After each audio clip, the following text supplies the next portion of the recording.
This episode of CelloChat is brought to you by Carriage House Violins of Johnson String Instrument. Please visit us at www.carriagehouseviolins.com. This episode of CelloChat is brought to you by Carriage House Violins of Johnson String Instrument. Please visit us at www.carriagehouseviolins.com. This episode of CelloChat is brought to you by Carriage House Violins of Johnson String Instrument. Please visit us at www.carriagehouseviolins.com.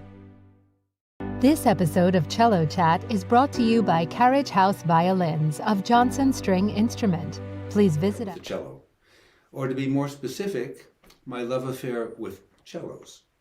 I think I counted up 10 that I've played since the beginning. So what kind of a love affair was this? Body, soul, mind, and heart. I gave everything to the cello. Week after week, month after month, year after year, decade after decade. I worked and worked and practiced and worked and dreamt and I've strived. What did I get in return? Did I get any love from this thing? All I got was criticism.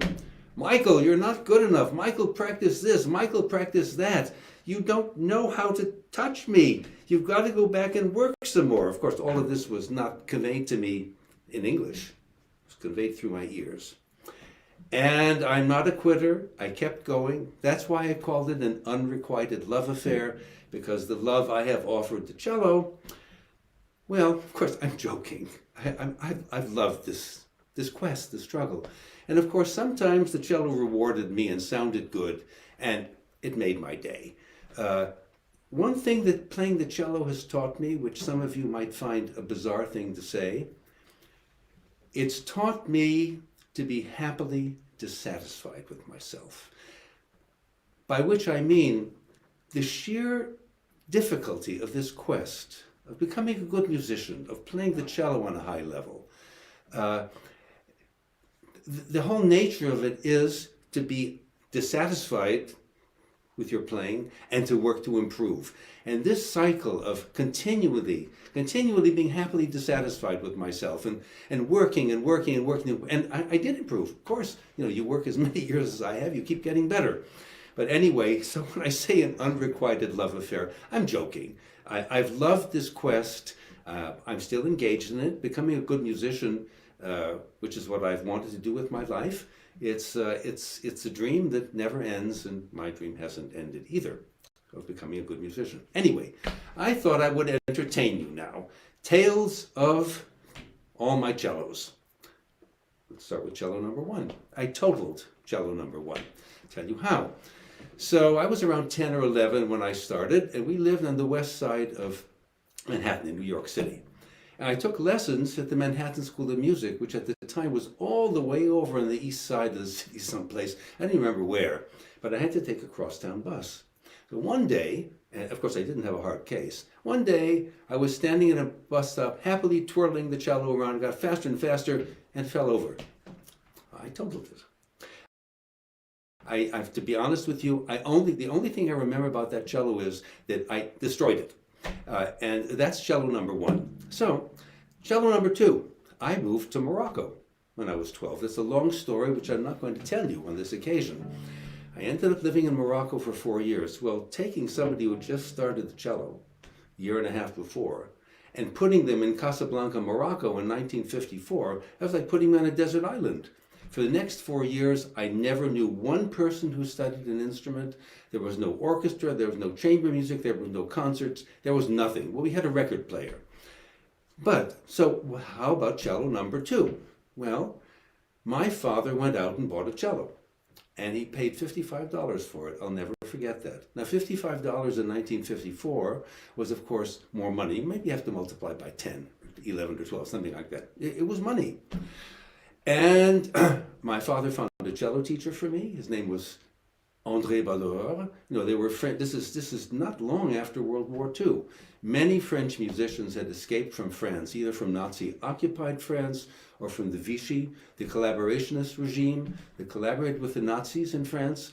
They escaped to Morocco and Algeria. And so there were French musicians there. Anyway, André Baleur was one of them. So I was assigned to take cello lessons. And my father had found this cello. Well, at some point I went to my father and said, Dad, please, I don't want to play anymore. I sit at home, I practice a bit. Nobody loves classical music. I don't have any friends. There are no concerts. There's nothing. My father was incensed. He had spent $55 on a cello. He said no. So I guess I could credit my father with the fact that I didn't completely give up as a teenager in Morocco, which was, to put it mildly, not a place for somebody who loved classical music to land at that time in life. Okay, cello number 3. Cello number 3 happened this way. My father was transferred to Geneva, Switzerland. That was my senior year in high school. And whatever cello number 2 was, it remained in Morocco. I have no memory of it whatsoever. This is a crazy story. You know, this is just after World War II, an unimaginably different world. My father had worked in Germany after the Second World War, helping refugees. He must have known some musicians there. He put me on a plane to Munich. I flew to Munich. I went to some guy's apartment. The apartment was a whole bunch of cellos. I picked one, got back on the plane, and went home. That's how cello number 3 came into my life. I don't know what it was. It was probably a German cello of some kind. Anyway, cello number 3 was in my life for a very long time. So my last year in high school. Then I went back to the States, 4 years at Brandeis, a semester at Harvard. I dropped out of Harvard grad school. I became a sophomore at the New England Conservatory. By the way, I worked as a janitor at the New England Conservatory. I want you to know that about me. I was a terrible janitor, by the way. Anyway, so there I finally have made the move to try to become a musician. And I am with cello number 3 at the New England Conservatory for a year and a half now. Cello number 4 is the first real cello that I owned. So I went to study with Mr. Starker at Indiana, and I convinced my father, you know, Dad, it's time that I have a real cello. And he agreed. So we went to the major instrument dealer in New York City at that time. It was called Jacques Français Violins. And I found a cello that I liked. It was a beautiful instrument made by a French maker, 18th century maker named Louis Gersan, G-U-E-R-S-A-N. It had a see-through scroll. There were flowers carved into the scroll. It was a lovely cello. They wanted $2,500 for it. Now you have to remember, this was a long time ago. You probably have to multiply by 10 or 12 to get the current value. Well, I had grown up in Morocco. In Morocco, you bargain for everything. So, to the man's intense irritation, I started bargaining with him. So I said, I'll give you $2,300. He got more and more irritated. Finally, he gave up and he said in his heavy French accent, "Give me the $2,300. Well, I gave him the $2,300. And so that cello number, what am I got? 1, 2, 3, cello number 4, Louis Gersan. So I had that cello when I studied for a year with Mr. Starker. Then I had to go into the Army for 3 years. After 9 weeks of brutal basic training at Fort Knox. By the way, I won a sharpshooter's medal. You don't want to mess with me. Then I spent 3 years in the Army, and then in October 1968, I got on an airplane with this cello in a soft case. And I flew to Cleveland for my first orchestra audition. And that cello, Louis Gersan, probably made 1780 or so. That's the cello that I played when I got into the Cleveland Orchestra. So I got into the Cleveland Orchestra, and my annual income went from around $2,000 a year to $12,000. I thought, okay, let's move up a step. And I bought the cello that I then played for 38 years. It was made by Giovanni Battista Gabrielli in 1770. It belonged to my former cello teacher, Richard Kapuscinski, who was teaching at Oberlin then. I bought it from him. Now, here things get interesting. It was a wonderful cello. But actually, I have to say something. Every cello I bought because I loved the way it sounded. But that cello was not easy to play. This cello, this is my final love affair with the cello. It's made by David Wiebe, W-I-E-B-E. He's a fantastic maker, luthier in Woodstock, New York. This cello was made in 1986. I can do things more easily on this cello than I ever could on the Gabrielli. It was not easy to play. Did I make a mistake? Picking a cello that sounded good and was hard to play rather than something that was easier to play? Well, I don't know. Anyway, here's what I want to tell you. I paid $10,000 in 1970 for that cello. $10,000 was approximately 1 year's salary in the Cleveland Orchestra after taxes. That cello now, which by the way is in Korea, owned by a wonderful Korean cellist, that cello now is probably worth, I'm guessing, $500,000, which would be 5 years' salary in the Cleveland Orchestra after taxes. So why has this happened? In other words, it didn't just increase with inflation. Inflation would have taken 10,000 to about 100,000. It's 5 times as much. And the reason is supply and demand. Obviously, the supply of beautiful old instruments has not increased, but the demand has exponentially increased. There are so many more people playing and studying music. Now, I want to say a word about old instruments, if I can, before I move on with this little conversation. It's true that old instruments have a special aura, a special perfume, as a figure of speech, something that you hear and feel when you're close with them, when you're playing them, when you're in a small room. But what happens when you play even a great old instrument in a large hall, the farther away you get, that special ambiance, that special aura that it has when you're close to it, it starts disappearing, just as perfume does when you move farther away. And what you finally get is a pure beam of sound without the aura around it. Now, why am I telling you this story? Around 15 years ago, I had a friend, a dear friend. He had been principal cellist of an orchestra in France. And everybody has to retire when they're 65. I went over to celebrate with him. There was a concert. Somebody got me a cello. I played in a couple of ensemble pieces, but I mostly listened. One of the pieces had a fantastic young French cellist playing a cello made a year before, and a well-known cellist, who I'm not going to identify, playing one of the most famous cellos that was ever made. I stood in the back of this small chapel, listening to this concert. There was a difference. But was there $4 or $5 million of difference? Absolutely not. What I heard was the quality of the playing. And it's really important. I mean, all of you know, whoever is watching, whoever will watch, you all know that there are tons of wonderful cellists making careers in orchestras, quartets, everything, on modern cellos.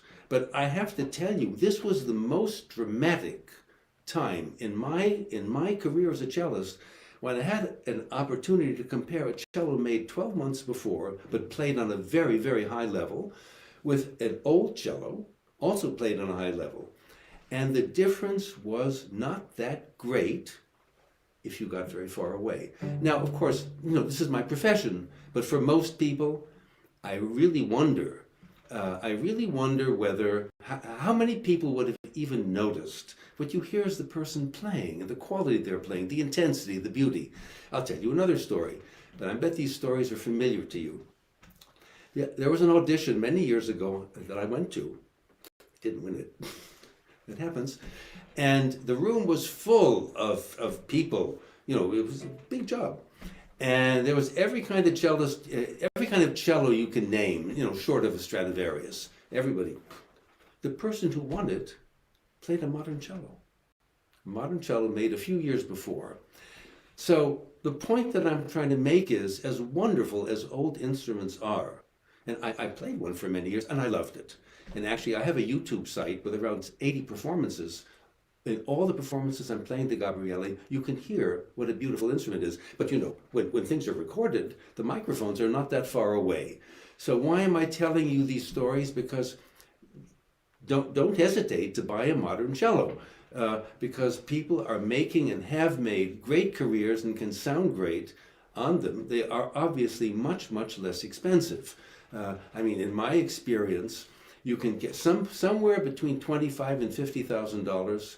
You can find an absolutely fabulous instrument. There are many makers.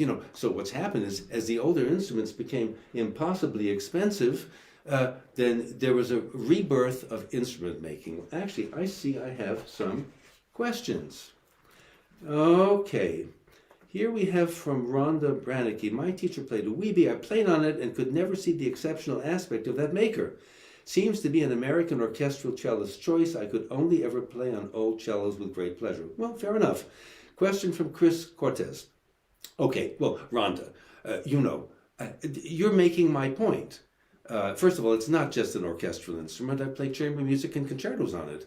But this is a matter of taste, and the older instruments close to your ear and under your ear, there's no question they have a quality that a modern instrument can't match. So I'm agreeing with you to that extent. Now, question from Chris Cortez.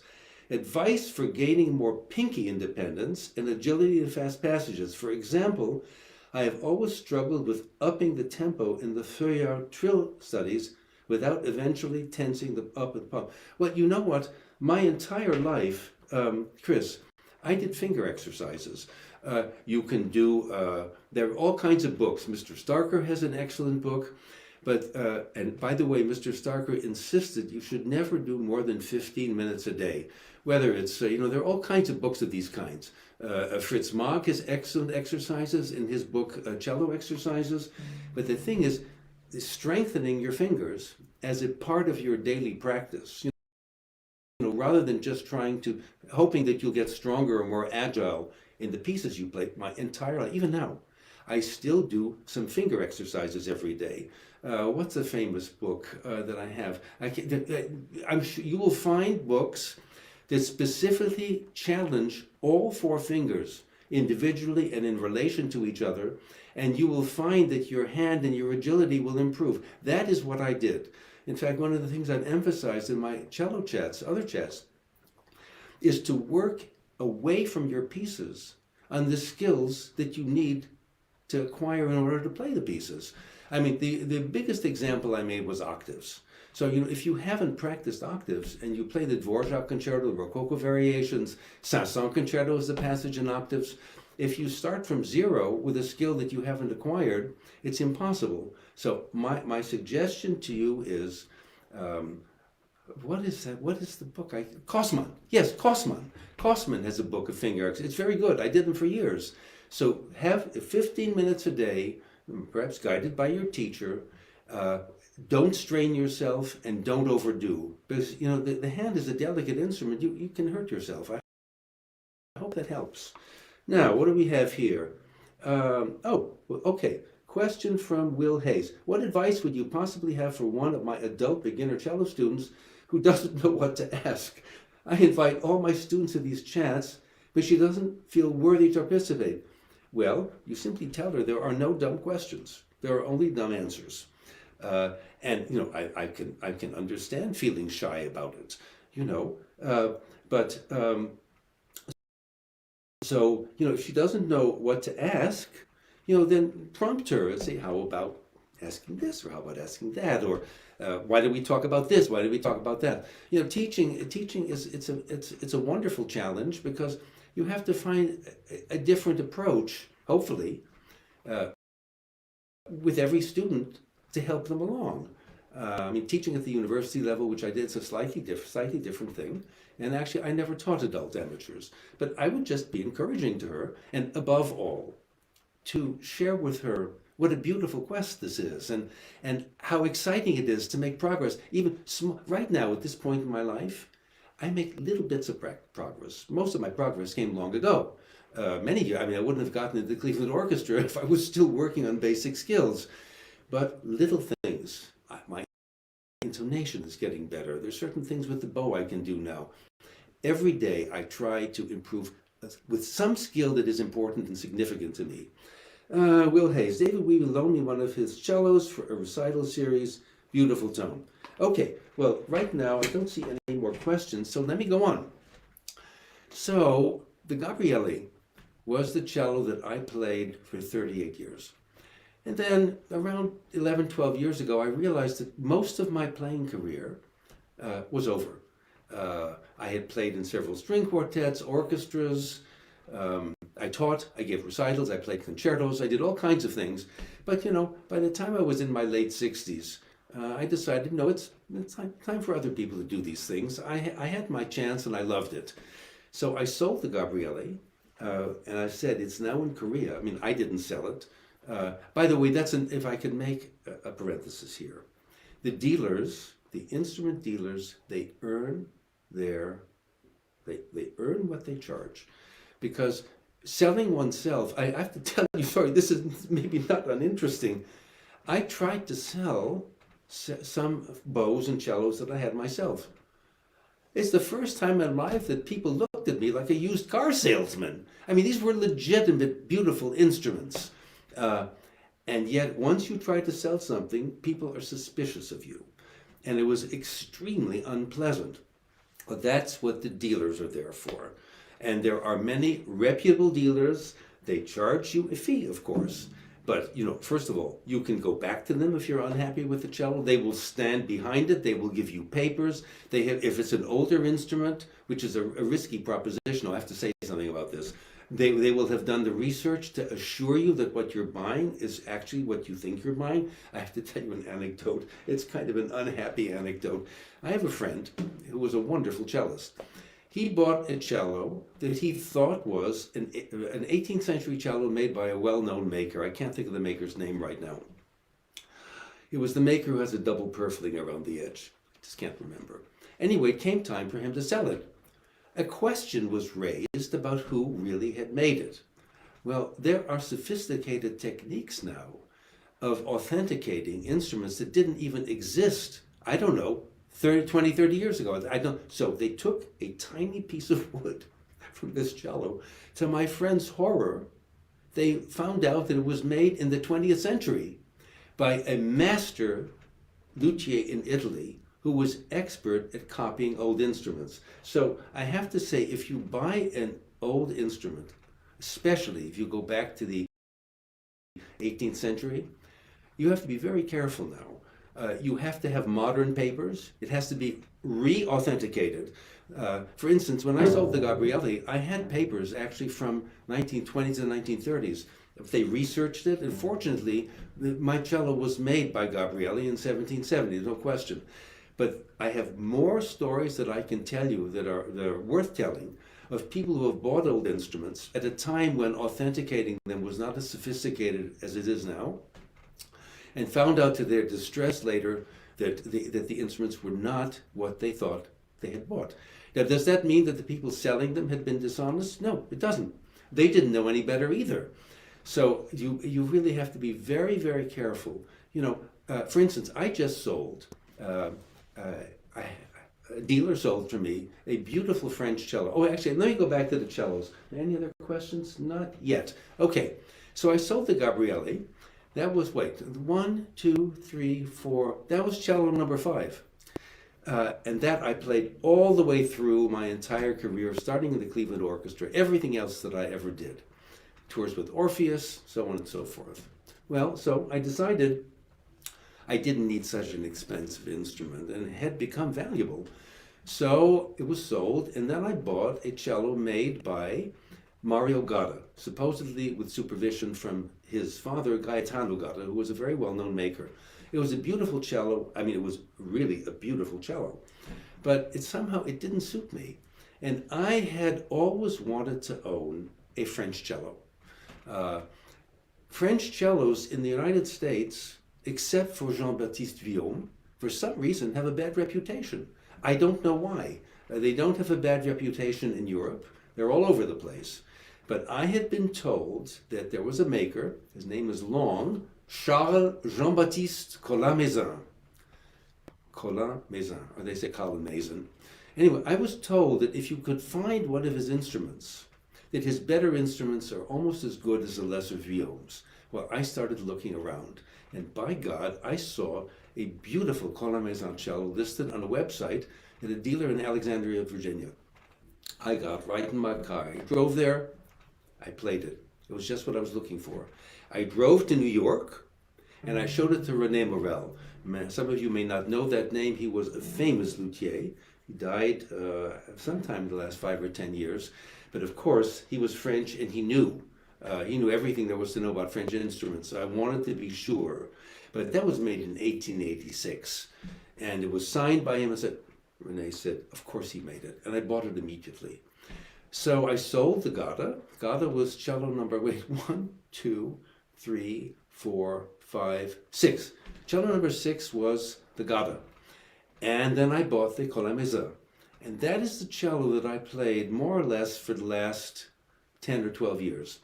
I played, mostly I played chamber music, but I have to say, that instrument was a good enough instrument for me to have done anything with it, including playing concertos. And in fact, I have a friend who's currently in the Cleveland Orchestra who got into the Cleveland Orchestra playing a Colamesa. So what have I learned about instruments in general? Anything with an Italian name, for some reason, is very expensive. What I feel I have learned is that under $100,000, you can find French, German, and English instruments. Sometimes one from Czechoslovakia. There have even been some American instruments that sound absolutely wonderful.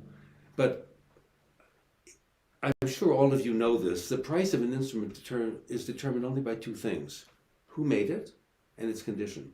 Sound plays no role whatsoever. Now, for some reason, the French and German and English instruments are not as valuable as the Italian instruments. But this particular cello that I bought, it was sweet and powerful, and it's gone. Now, this is my last love affair of my life.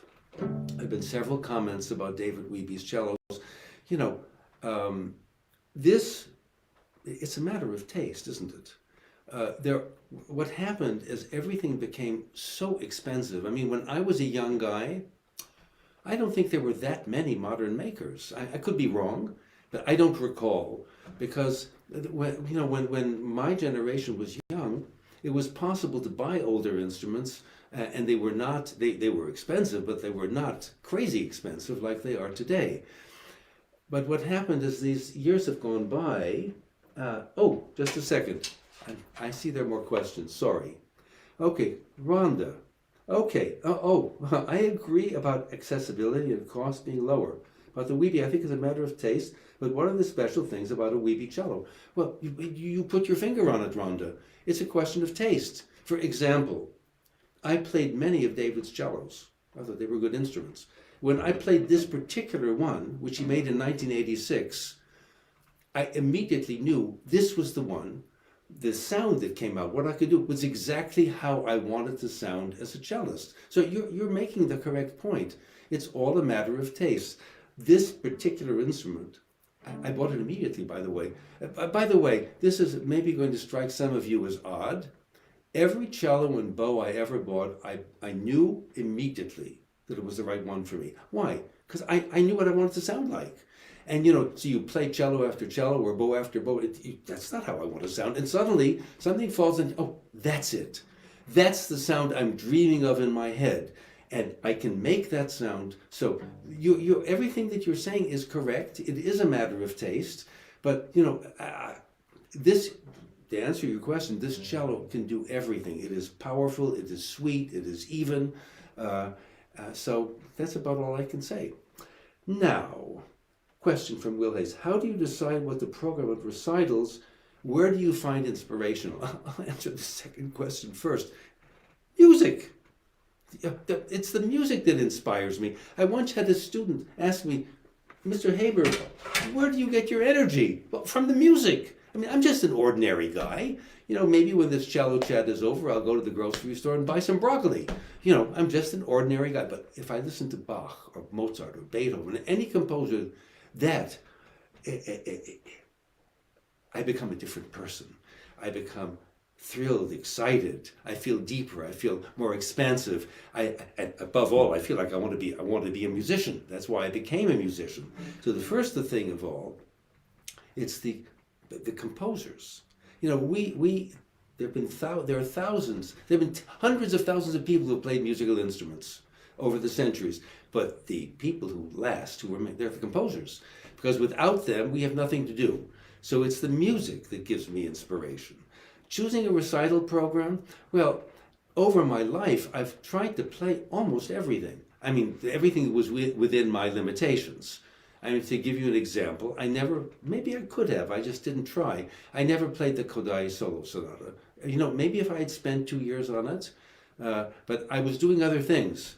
But picking a recital program, well, I've picked things that I wanted to play, or things I wanted to learn, or things that I thought people might like listening to, something like that. I don't know if that answered your question, but let me see what we have here. Question from, Jennifer Kletzel. Hi, Jennifer. Okay, wait a minute. I'm falling behind. I'm sorry, forgive me, everyone. I'm way behind. Okay, I'd love to, okay. Hello from Albany. Hi. Hi, Martha. Hi, dear Martha. By the way, when I bought the Gabrielli guess who I went to play it for? Paul Katz and Martha Katz. And because I needed advice, I had Lynn Harrell play it for me in the concert hall. But this is important, by the way. It's one thing to love playing an instrument, but it does not hurt to get, 50 feet, 100 feet away and have somebody else play it for you and make sure that what you're hearing under your ear, it has to be somebody who plays really well. Needless to say, putting that cello in Lynn Harrell's hands, I knew that he was going to ask everything of it that the cello could give. And same thing with Paul. I went to Paul and I went to Martha. When will I be in Boston? I hope soon. Hello from Albany. Hi, Will. Natalie Flintrop. I'd love to hear you play. Well, not in a cello chat. I'm sorry. But who knows? Maybe sometime. March 27th. I'm playing a chamber music concert at Fairfield University at 3 p.m, a piano trio concert. There's an opportunity. Sam Martinez, I have recently been digging into my bow arm because of a shoulder pain. It's going good. I just would like to hear your thoughts, perspective on the weight of your arm and how you hold the bow. Okay, so look. Okay. I don't squeeze the bow. This is a long question. And actually, you know what? In some of my other cello chats, I talked about how Mr. Starker, for example, taught the bow, which was that the frog, the hand is very relaxed because the energy is directly over the string. I'm just like that. When the bow is here, the energy is out here and you have to use the stick to transfer it. So as I go from the frog to the tip, look at my hand. See how it's changing and I'm starting to use some torquing pressure? That's how I maintain an equal pressure. When I come back, my hand comes around and relaxes. So the things happen all the way through a bow stroke in my hand so that my hand is never contracted all the way through. I don't have time. You know what? I talked a good deal about this in an earlier cello chat, but the key idea is not to squeeze the bow and to understand how the way you're using your hand changes as you draw a stroke from the point where the energy is directly above the string to out here, when somehow you have to use the stick to transfer it. There's going to be much more intensity in your hand here as you use the stick, as you make a torquing motion against the stick to transfer pressure into the string. As you come back, the hand relaxes. Now, let's see. I hope that was helpful. Darren Johnson, how should I be using Michael, I think you might be looking at questions from your earlier cello chat. Would you mind scrolling down? Oh, no. The very bottom? Yeah. We have a question from our YouTube live audience. I'm really sorry. Teaching is an integral part. I'm sorry. Sorry, everyone. Anyway, I gave good answers. Teaching is an integral part of a musician's career. How did you begin and develop your pedagogical skills, and how have they evolved over time? Well, first of all, I had wonderful teachers. In one of my other chats, I talked to, Mr. Starker, Mr. Virizlay, and Mr. Piatigorsky. I had other teachers before, but those are the three teachers from whom I learned the most, and from the information I got from them is what my playing is based on. So I mostly have shared what I learned from my teachers with people who came to study with me, because what they taught me worked. What I mean by worked is I ended up being able to play on a high enough level to consider that I actually could become a professional classical musician. These were Mr. Starker, for example, a very specific way of teaching everything. And I needed that kind of teaching. Some people don't need that kind of teaching. I was not a naturally gifted person for the cello. Fortunately, I fell into his hands, and he was interested in and able to offer very specific advice to somebody like me who actually didn't quite know how to do the whole thing. So that is what I've continued. As my teaching career has gone along, I hope I became more sophisticated in how I dealt with different students. But the thing is, when you teach at the university level, you're offering the same information to everybody because presumably they all want to rise potentially to a professional level. And the information that I offered was the classic information that every string player needs. The violin came first, the etudes and the scales and the bowing exercises, the etude, the concerto, everything. And the cellists actually in the late 18th century already, you have Duport writing etudes. So we also came along with scales and thirds, sixths and octaves, arpeggios, trill exercises, etudes, slowly increasing the difficulty of etudes as the playing improved. Same with concertos. I did not start with the Dvorak concerto. What was my first concerto? I think it was Saint-Saëns. So I started teaching many, many years ago. But the key thing is I felt that I had valuable information to offer because it had worked for me. Now, some people did not particularly want that kind of information, and I tried to work with whatever they felt they needed. But the answer to your question is, I did become a well-trained string player, and it was the basis of the training that I got that has formed the basis of the teaching that I've offered. All right, questions from YouTube. I wonder what your thoughts are about having a low or high string action toward the top of the finger. Does one need to fully press the string down fully to the top, especially fast passages work? Well, right now my strings are too high. I have known people, there was some well-known cellists who kept the strings very low. I think Mr. Starker did. Whatever you do, I don't think you always have, in fast passage work, there isn't time always to press the string all the way down. But the key thing is you don't want to hurt yourself. The degree to which somebody is strong enough to deal with a very high string height, this particular cello sounds best with a string height between 5.5 to 6 millimeters, which is pretty high. Now, I don't do a lot of playing at this point in my life up here, and all through here, that's enough. But you have, listen, there are lots of people who hurt themselves.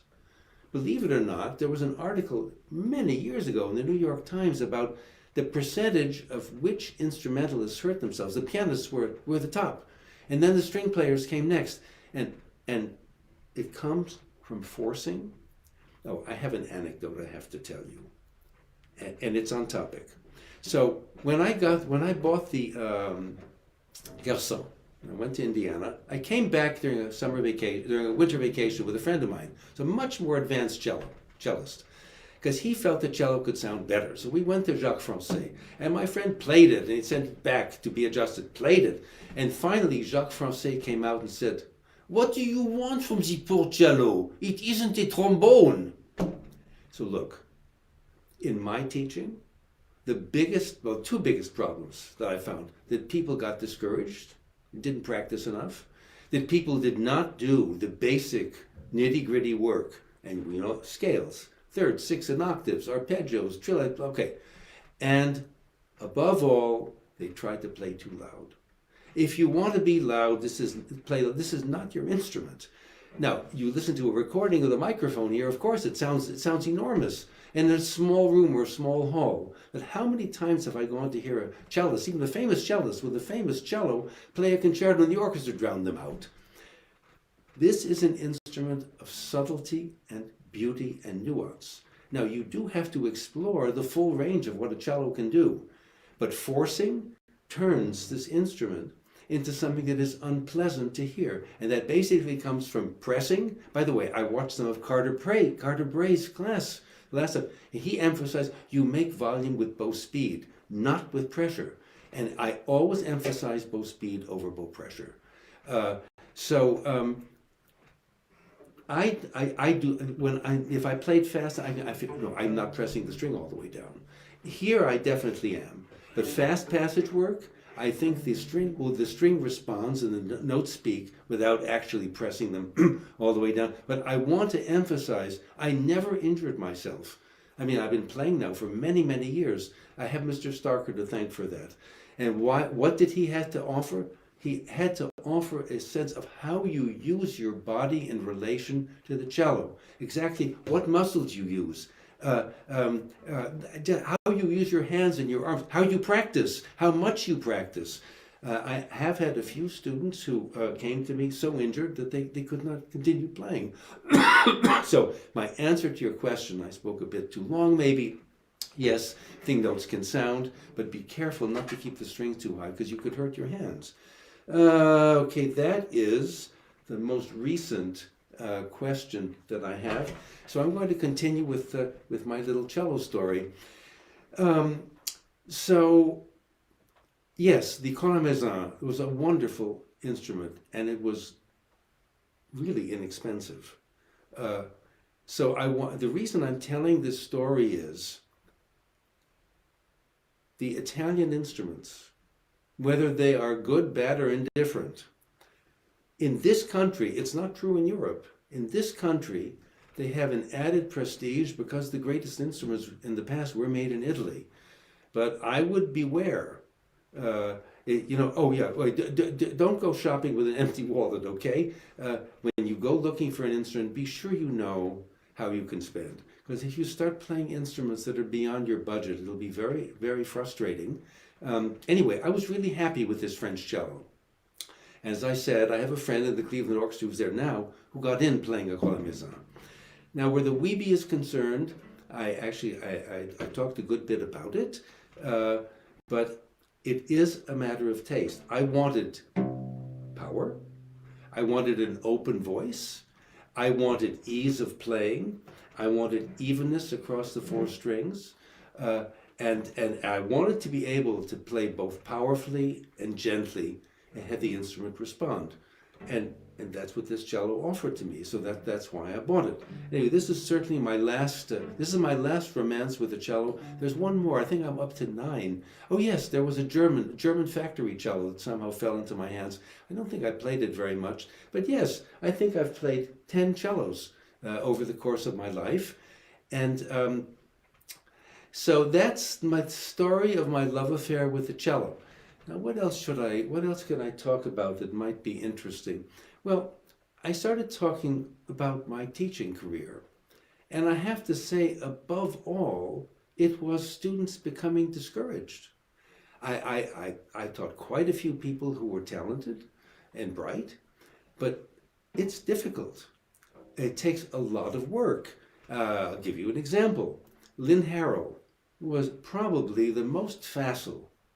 I mean, watching Lynn play, I was in the Cleveland Orchestra with him for 2 years. He was amazing. But Lynn, I was told, practiced and practiced and practiced and practiced and practiced, hours and hours and hours. Every accomplished musician that I know, of course there always are exceptions, but all the ones I know practice many, many hours a day. Now, not everybody wants to do that. But then the problem comes that you want something that you can only acquire with an enormous amount of dedication and work, but you want it on the cheap. In other words, you don't want to practice 4 or 5 hours a day. By the way, on the subject of how much to practice, the book I would suggest that all of you read is Ivan Galamian's Principles of Violin Playing. He has chapters in there about practice. His chapter on practicing is the best written work on that subject that I've ever seen. He said you shouldn't practice more than 4 hours a day. That it was, of course, you have to take breaks. So to do 4 hours, you need more time than that.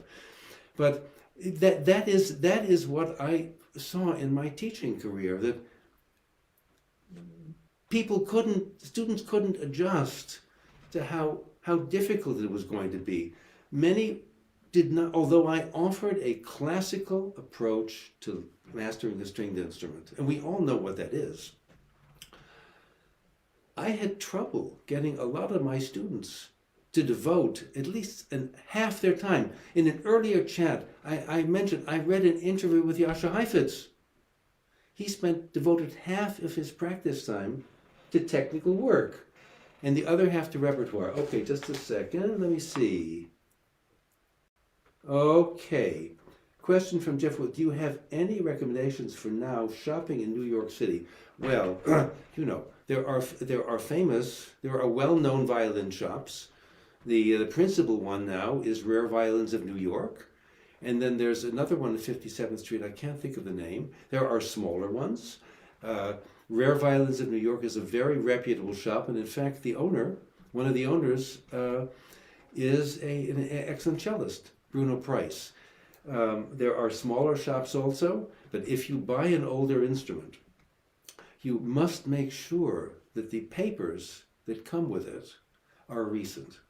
Because I said earlier, the methods of authenticating instruments now are much more sophisticated than they used to be. Now, the best way to buy a cello is to buy it from the person who made it. I mean, there's no question that David Wiebe made this cello. I bought it from him. So in that kind of situation, any modern instrument, especially when the maker is still alive, then you know what you're buying. The farther back in time you go, I'm not saying that anybody is being dishonest. I'm not saying that at all. I'm just saying as a buyer, when you're talking about spending a gigantic amount of money, the price depends on who made it and its condition. And you need to be certain that those two things are in order before you buy anything. If somebody asked me, what should you buy these days? I'd say a modern instrument. I think there's several cellists in the Cleveland Orchestra who are playing new instruments made within the last 30 or 40 years, and they got in the orchestra playing those instruments. You don't need to go to an audition with a fancy instrument. It's the person who's playing. It's the playing that people hear. Now, the one thing you don't want to do is buy an instrument that has a covered sound. You want an instrument with an open voice, and of course you want to buy something you like the way it sounds. But nowadays, I mean, it's not just in this country. There are so many makers worldwide, France, Germany, Italy, Japan, Korea, all over this country. There is no question that if you look long enough, you will find something to your tastes. And my impression is that it's not necessary to spend more than $50,000. Now, once you start buying an older instrument, it's going to go up. And then if you talk about buying a really fancy instrument, an 18th century instrument maker made by a well-known Italian maker, those instruments cost hundreds of thousands of dollars.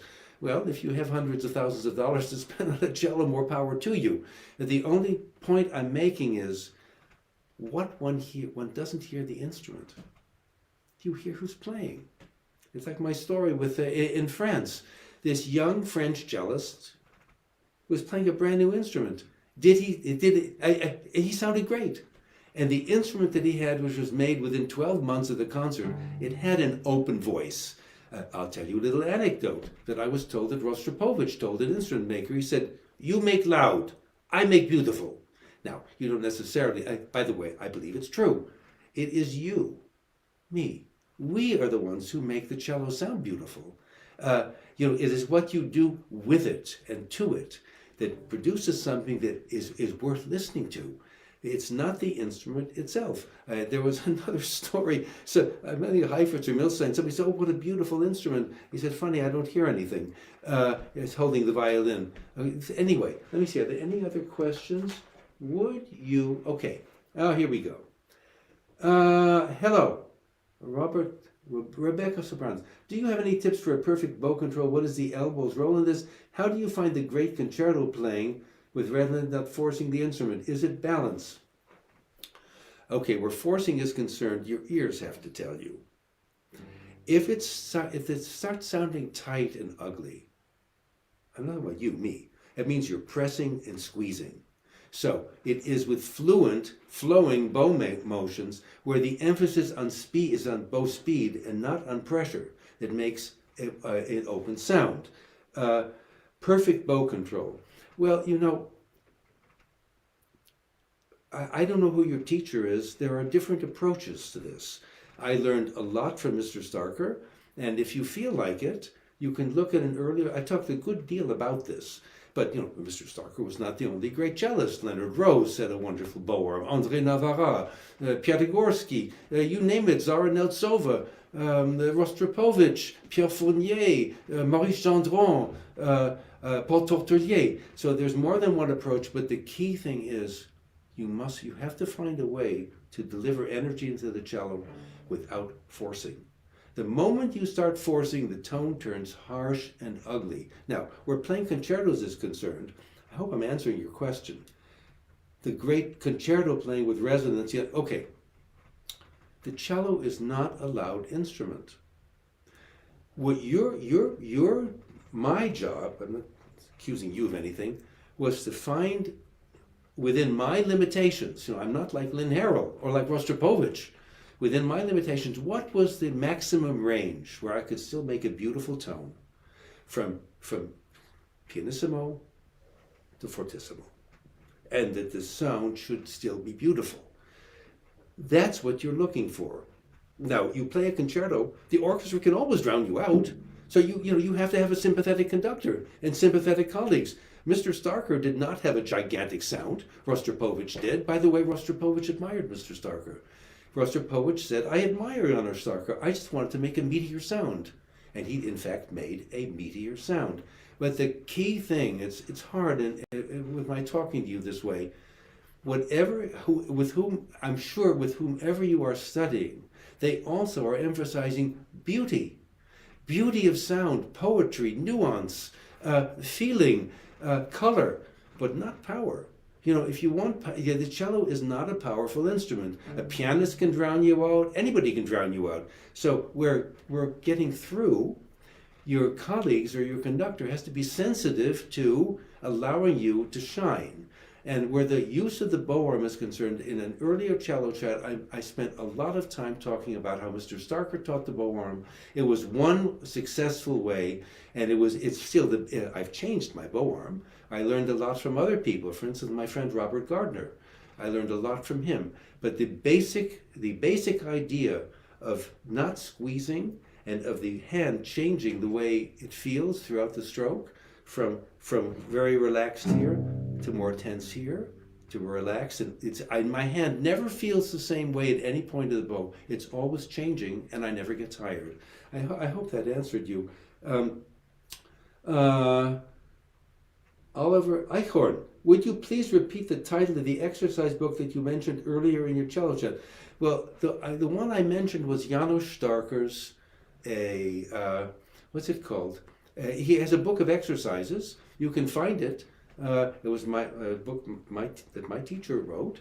I also mentioned Kosman and Fritz Maag. Fritz Maag, many of you may not know his name. He was a wonderful cellist, taught for many years at Indiana University. He has a book, you can find it. It's called Cello Exercises. It is full. It is full of really useful exercises. Every kind of exercise you can possibly want to use, you'll find there. Now, I got interrupted. I'll be right with you, Elmer. Jascha Heifetz, he spent half of his time on technique. Scales, thirds, sixths, tenths, octaves, trill exercises, bowing exercises, etudes, and the other half on repertoire. I could never get any of my students to do that. And Heifetz did that? Well, I did that. I mean, you're going to ignore something that Jascha Heifetz recommended? I mean, you got to be nuts. He was, there's never been anybody like Heifetz. And that's what he did to maintain his playing. So I'm going back to teaching. Yeah, I've had many students who just wanted to practice repertoire. And when they came to a skill, thirds or sixths or octaves or something like that, or staccato or God knows what, that they had not practiced in isolation from the piece. That's what Heifetz did was he worked on the basic skills you need away from the piece. But when he got to the pieces that he was playing, the skills were already established. So that's a very strong point I want to make. You can't ignore the classic ways of building and maintaining a string technique. If you do, you're going to have holes in your technique. And when you come to a place in a piece or an audition where you need that particular skill, let's say spiccato, or let's say a sautier stroke, or God knows what, and you can't do it, well, you're out, you're finished. So everything has to be worked on. That for what it's worth, that's what I did from the very beginning. I worked on everything that is an essential skill for playing the cello. Elmer Diaz Garcia, what do you consider essential to aim for a professional solo orchestral career? Well, I've been talking about it. You know, everybody watching is undoubtedly studying with a wonderful teacher. Now, I remain a very methodical teacher. I tried to insist that the people who studied with me left nothing ignored. Whether it was thirds, sixths, octaves, shifting, basic bow strokes, legato strokes, spiccato, staccato, everything. Etudes. All of us did etudes. The violin was the first instrument that has a steady development of more difficult etudes. Well, we do too. You know, there's Duport, which is not difficult, not easy, and Fanchon, and then you get into the early Popper etudes. There are many others, but you know, you want to work your way up. But the answer to your question is, I don't know how you play. You have to be honest with yourself. You know, I mean, when I heard Leonard Rose or Janos Starker, I said, I'm never going to be able to play like that, but I can aspire. I can aspire to approach it, to work for it. So you have to be honest about your playing. Honesty comes through your ears. And you have to say, what do I do well and what do I not do well? And then the purpose of practicing is not to continue playing, repeating what you already do well. It is deliberately to advance in the areas that you cannot play well. I mean, for example, octaves. I've practiced octaves every day. I even did some this morning. So when I came to the Dvorak concerto, I could play that passage, or Saint-Saëns, or at least if I couldn't play it, I was 90% of the way there because I had established the skill. I'm telling you honesty. Just being honest with yourself, listening to yourself, and not being afraid to say, that really doesn't sound very good. I've been happily dissatisfied with myself, happily unhappy with myself every day. But that's what it means to be an artist, or at least that's what it means to aspire to doing something wonderful and beautiful and skillful, that you are unflinching in being able to say, that's not good enough. And then you either you have resources of your own, and you know, I know how to work on this, and I'm going to work on it every day, or you go for advice. For instance, in my life, you know, for many years I had a trio with James Boswell, who unfortunately died earlier this year, a marvelous violinist. And Jamie Boswell was way ahead of me as a string player. And we played together for, I don't know, close to 20 years. I learned a lot from him. In fact, I remember once, he said, Michael, relax into the cello. Though anybody who asked about sound production, relax into the cello. And the energy doesn't come from your arms, it comes from your back. So what I'm getting at is, if you aspire, you have to be capable of listening to yourself with unflinching criticism and compare what you hear with the highest level that you can imagine, that you can ever imagine sounding like, and then you try to close the gap. But you have to be specific. It's not enough to say, oh, I'm terrible, I'm going to go have a beer and a roast beef sandwich and watch TV. So no, I'm forcing. Or my thirds are not, or my sixths, or my legato stroke is not smooth, or my shifts are jerky, right? They're not prepared and they're not smooth. As a teacher and as somebody who practiced every day, I tried to be utterly honest with myself. I wasn't afraid. If anybody who is afraid to confront the level of their playing, well, it's very hard to improve if you're unable to say, wait a minute. You know, I said to her, the cello has offered me unrelenting criticism. Michael, what do you think you're doing? That really doesn't, and yet I loved it. And you know what? When I got it right, when I had worked on something enough, or skillfully enough, or thought it through, or imagined something beautiful, and the cello produced it, oh, that's what my life was about. But the only answer I can give you is be honest with yourself and then figure out what you need to do to keep moving forward. All right, Elmer, what do you consider? Okay, Christopher, how has your perspective of musician artist changed throughout your career? Well, I can answer that question in a number of ways. For better or for worse, we classical musicians, we're like a museum that doesn't change its exhibits. If you look at Cleveland Orchestra programs from the 1920s when it started and now, they're virtually the same. But drama, poetry, novels, painting, sculpture, poetry, film, these things keep moving forward. Also, people are willing to read new novels, new poetry, look at unusual sculpture or architecture, go to new plays, be exposed, and look at new art in a museum. And the museums are always changing their exhibits. For better or for worse, and I think it's for worse, we keep playing the same repertoire. My perspective has been, because my second year in the Cleveland Orchestra, Pierre Boulez was the music director. We played a ton of new music. Well, half the audience, and he gave beautiful lectures before each concert. I went to them. He was a very eloquent, passionate person about the new music. I mean, this is 1970, so it's a long time ago. Half the audience left at intermission. So my perspective, I just wonder, how long can this continue? There probably are a core of 200 pieces.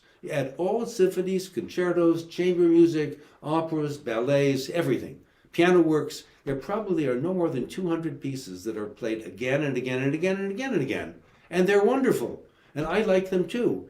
But how is our area of the arts, how are we going to move forward when the audiences resist listening to anything that violates the rules of 18th and 19th century harmony and melody? I don't know. The other answer to your question, which is a little bit,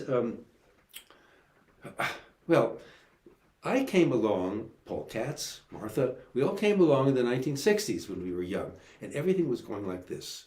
The orchestra seasons were expanding. By the way, when I joined the Cleveland Orchestra, it was 1 year after Blossom opened. Before that, my stand partner drove a milk truck during the summer, another guy sold shoes, another one sold watches. Suddenly it was a 52-week season, and I show up and the struggle's over. But so everything was expanding, tours, chamber music, faculty positions, recordings, everything. Now, I don't think that's the case. When I was a young guy, this country was full of immigrants from Europe, and most classical music is European music. And they came mostly from 1880 to after World War II, several generations. There were wars, there was the Russian Revolution, there was everything. And the halls were full, and the orchestras were full for that matter, of people with a strong link to Europe, to European culture, and European arts. But that's not the case in this country anymore. Those generations are long gone. So, and also, it seems like, and newspapers, every newspaper had a classical music critic. That's not the case anymore. So, I don't have the data to tell you, but it seems like things are contracting rather than expanding. It seems like things are becoming more difficult. I'll give you another example. I'm not talking too much. When I was a young guy, so I auditioned for the Cleveland Orchestra. I got in. It wasn't easy, by the way, but still. In 1968, great musicians from China and Korea were not studying in this country.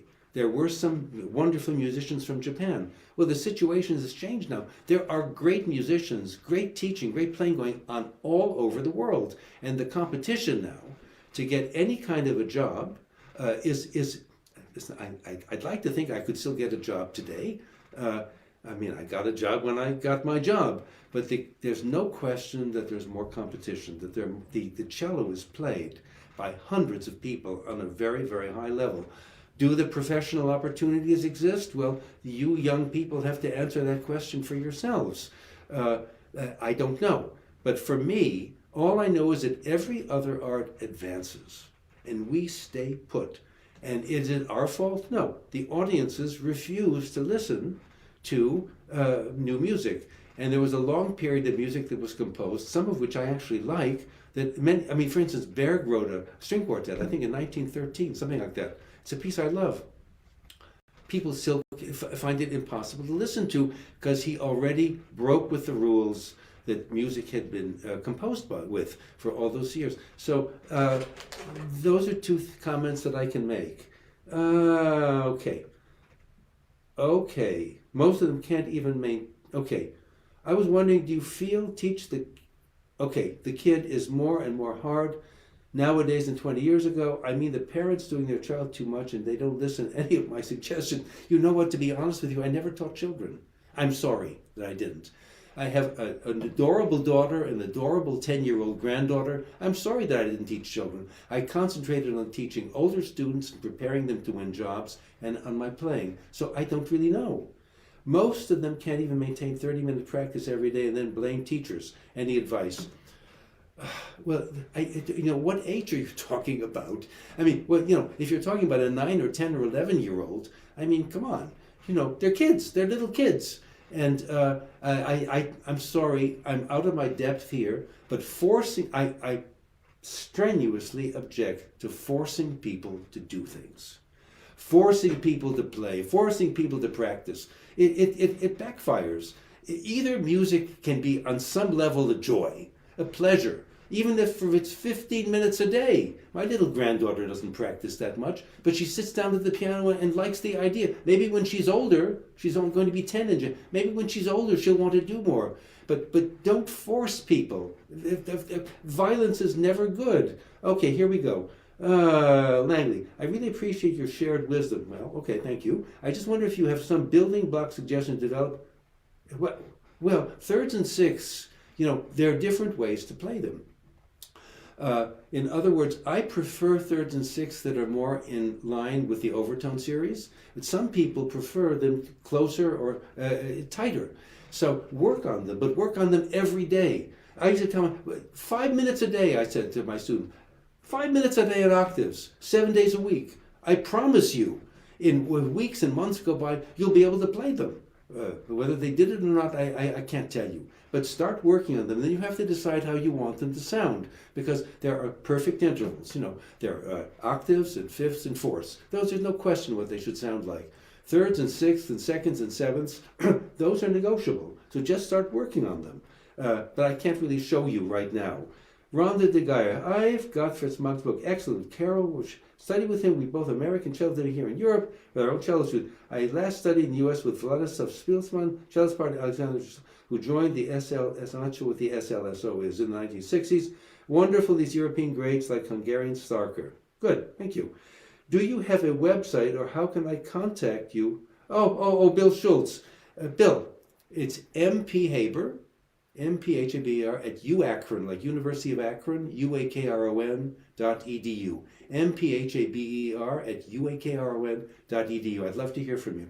Rebecca, I love your beauty emphasis. Do you have any tips to achieve this? What's a cello's role in accompanying loud? Do you have tips for mind and body? Okay. Yes. What else are we doing? We should all be dentists or accountants or chiropractors or I don't know what, civil engineers. This is to do something. This is to do something magical, mysterious, beautiful, touching, something that makes every atom in your body vibrate. But how do you do that? Well, you have to dream of it. You know what Casals said? He said, if the idea is right, everything comes. He said it in French. Si l'idée est juste, tout vient. But first you have to imagine it. The cello is an instrument to take something that you've dreamt of, imagined specifically, and turn it into sound. It starts here. We can't just play and hope it's going to sound good. You have to imagine it first.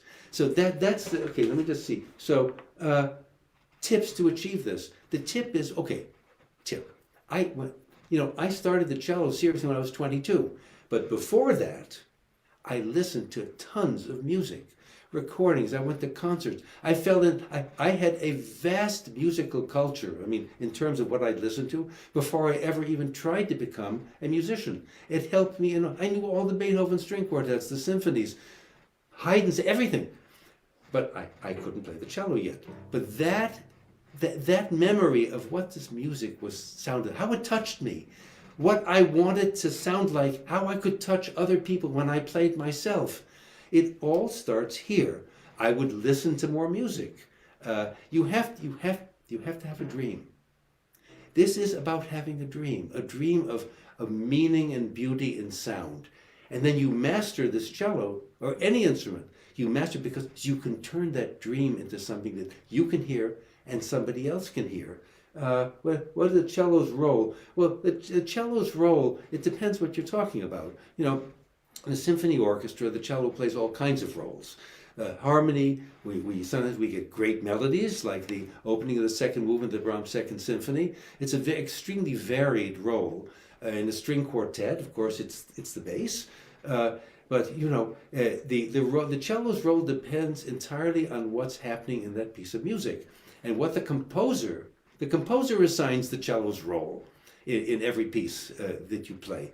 So your job is to figure out, well, what did the composer seem to intend for me, for the cellist, playing in this particular piece? And I think that's the answer to that question. Loud, resonant, quiet. It depends. Sometimes the cellos have to really, really lay it on. Other times you have to whisper. To give you some idea, in the orchestra I played in, the Cleveland Orchestra, the idea was for the 12 of us to make one homogeneous sound that came out into the hall as one cello sound.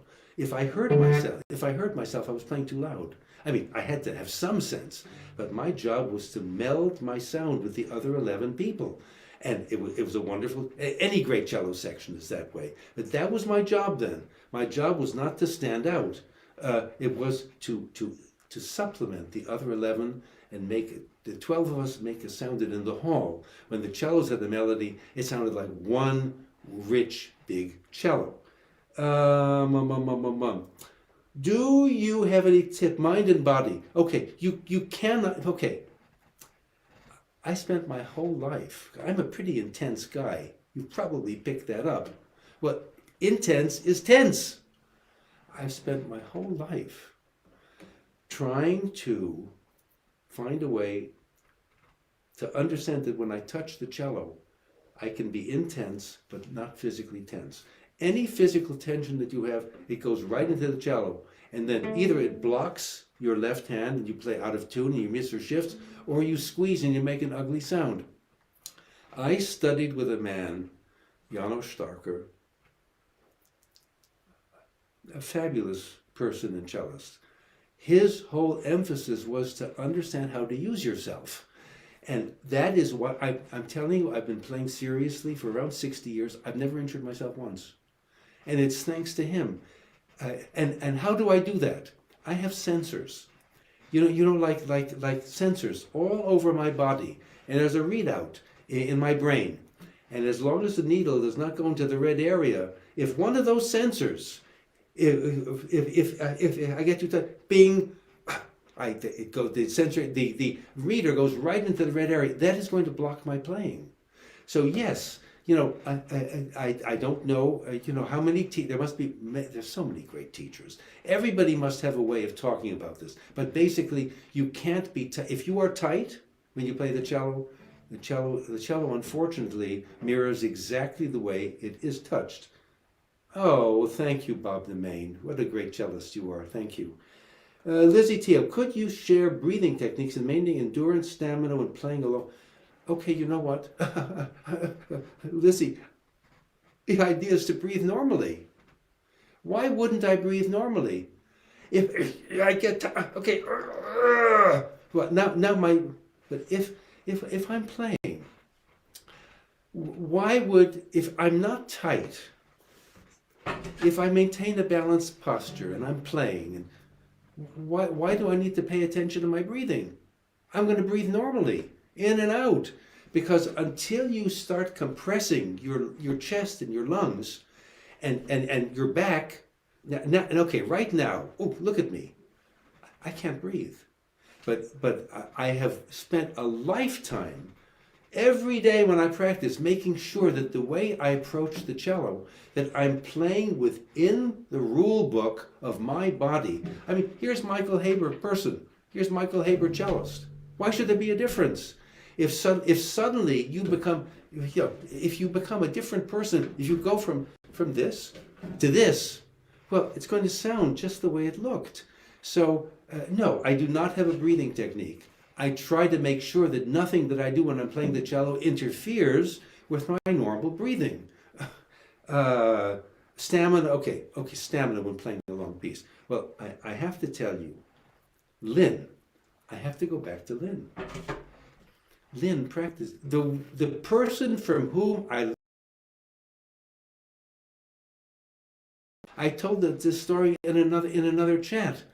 Lynn practiced so slowly and so many hours. I hope I'm not running out of time here. You have to make sure that you practice enough, because being on stage is very different from sitting in the practice room. I mean, I have to tell you, a good portion of my practice time was involved in making sure that I could deal with the pressure of being on stage. It's not like sitting at home and having a good time and, oh, I sound so great. Suddenly you have 1,000 people staring at you and, whoa, this does not feel very good. And it is in the practice room that you prepare both the strength, the ease, the beauty, the conception, everything.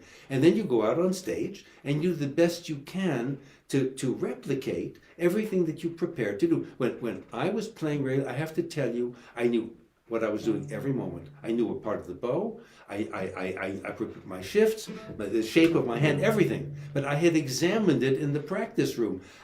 I was not some kind of gifted person that could leave some things to chance. I prepared everything. And Lynn, who's probably the greatest cellist I've ever observed, Lynn practiced that way. And when I learned that Lynn, with his gift, with his gigantic gift, Lynn practiced that way, and I didn't. Lynn had more talent in his fingernail and his pinky than I had in my whole body. I started practicing that way too. So, I don't know how you practice or how much you practice, but the answer to your question lies in that. Okay, Rebecca, what has been your best cello playing experience? A certain cello, perhaps? Thank you for taking your time to answer. Oh, no, listen, Rebecca, I'm enjoying this. Well, my best cello experience has been the quest to become a good musician. And I mean it. It's not like there was one time or one place or one event. I have loved the daily quest of getting up every day and dreaming that maybe I can improve. Maybe I can come closer, guys, or said something, this is how I want to sound. I don't quite sound that way. The cello tells me, Michael, you may be dreaming of that, but sorry, I'm not going to sound like that unless you figure out a different way to touch me. It is the experience of devoting a lifetime to becoming a good musician. And by the way, I'm not done. It is for some people, it's going to seem preposterous. The idea, the horizon constantly recedes. If you other professions, you become completely competent. I don't know how much farther you go as an electrician or a dentist or an orthodontist or I don't know what. But with here, we're never at the end. Some music is better than it can ever be played, and we all know it. And of course, I said earlier, there are times I have played well. You mustn't think I'm trying to put myself down. What I'm trying to say is the quest, the urge to keep improving, that is the experience that has given me a happy 60-year life of working at it. I suppose there have been special occasions. Of course, sometimes I've played well, sometimes I haven't. That's pretty normal. But that is the most honest answer I can give you is I've loved. I dropped out of Harvard, okay? Harvard then, like Harvard now, is a ticket for success. My father stopped eating for 3 days. He was so upset because my father lived through the Depression, and here his son Michael drops out of a famous university, and it's a good housekeeping seal of approval if you graduate from Harvard. And I dropped out. I not only dropped out of Harvard Graduate School, I became a sophomore at the New England Conservatory and started over again. My poor father. But I did the right thing. Intuitively, I did the right thing. it's going to sound very strange. I didn't want to be successful. I didn't know if I would be successful. I wanted to work at something that meant so much to me. Now, by working at what meant so much to me tirelessly, over and over again, in fact, I did become successful. But I became successful not because I wanted to be successful. I became successful because I worked and I loved the work. And I still, I did third, sixth, and octaves this morning. I mean, I'm kind of finished performing. I'm going to be 80 soon. Paul Katz and I are more or less the same age. But I haven't given up on wanting to see, can I push my playing a little farther? I hope, you have, okay, let's see. Do you advocate some simple improv noodling when practicing the cello is effectively playing the performer? Well, okay, when I play a piece, the piece is playing me. I'm not playing the Brahms F major sonata. I try to let it play me. It has to tell me what to do. I'm not telling it what to do. I mean, Brahms is the guy who wrote it. So when things go well for me, and I've practiced well, I'm prepared, when I start playing, it's like I become the Brahms F major sonata. But it's not by a choice of mine. It is because the piece overwhelms me. And that's what makes it happen for me. So improv noodling, well, I never did improvisation. I have really been strictly a classical performer. However, I find in my scales, I change the order of the notes. I change the fingerings all the time because one very rarely gets to use classical scale fingerings in pieces. Usually one has to alter them. So just practicing scales over and over again with the same damn fingerings, when in fact those fingerings are probably not going to work in the Beethoven triple concerto, is useless. So in a way I'm saying yes, I do improvise in the sense that I try not to do the same things over and over again. Oh, do you advocate some, okay. Andrew Snow, do you have an opinion on Pythagorean tuning and intonation? Also, how does one play better in tune with the piano? you have to listen to the piano. Oh, you have to listen to the piano. What choice do you have? The piano is tuned a certain way. We play differently, but the piano tuning is set. If you want to play in tune with the piano, by the way, then you have to really listen very carefully. But the truth is, we have the opportunity to bend notes, to change them, to make them more expressive, to do something. The piano cannot do that. So I think you have to kind of mix and match. If you're playing a harmony note, that harmony note has to fit in the chord that the piano is playing. Otherwise, you're going to sound out of tune.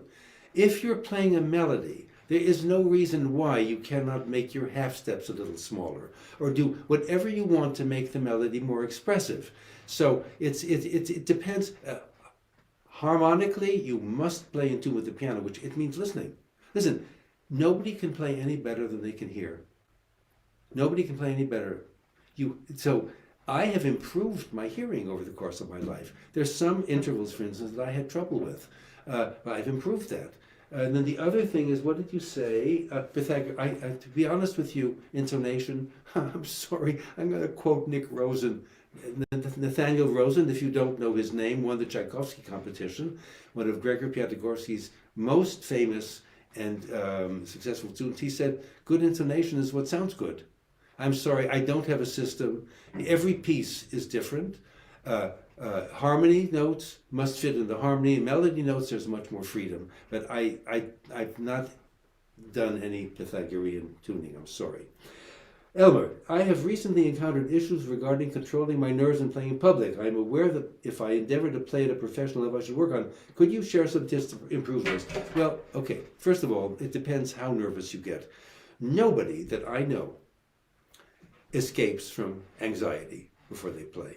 I hate it. I wanted to be a musician. By the way, I don't like having 1,000 people stare at me. I had no need for that, but I wanted to be a musician and I had to get used to it. The only thing that I can tell you, which is an honest answer, the only time that I became more comfortable playing in public was when I played frequently. If one plays very actually, I heard that David Oistrakh, the famous Soviet violinist, was quoted as saying, the only way to be comfortable on stage is to play every week. So there's no way to talk yourself in the practice room into not being anxious when you walk out on stage. Even Gregor Piatigorsky told me. I mean, I can tell you stories of famous musicians vomiting before playing.